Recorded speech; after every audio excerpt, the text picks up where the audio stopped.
Now, this is a little follow-up on a story from yesterday about accepting payments on your iPhone.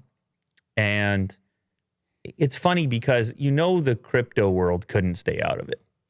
No. Not for long, no. Yeah, they can't stay out of it. They're like, somebody say payments? Ever heard of blockchain?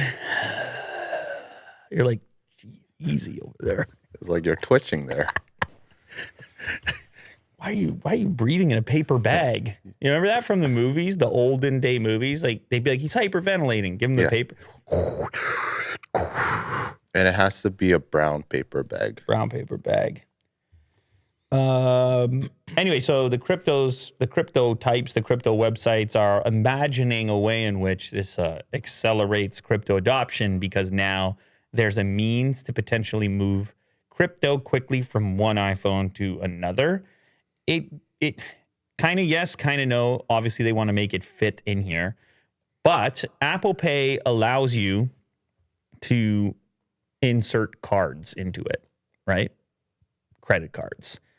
Now, there are some crypto-connected credit cards that are out there. So, theoretically, if you were to insert one of these crypto cards into your Apple Pay, then sure, you could go iPhone to iPhone, pass your crypto along. So there's a Coinbase card, a Crypto.com Visa card, and similar payments cards that could use cryptocurrency holdings to make payments via tap to pay on Apple devices. Now, Apple wasn't pitching it this way, but it did kind of feel like a crypto precursor in the sense that it did open some of these doors.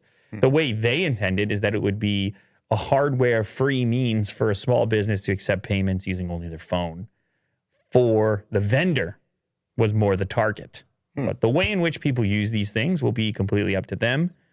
And if you're in the crypto space, then you'd imagine that this was built exclusively for you. Mm-hmm.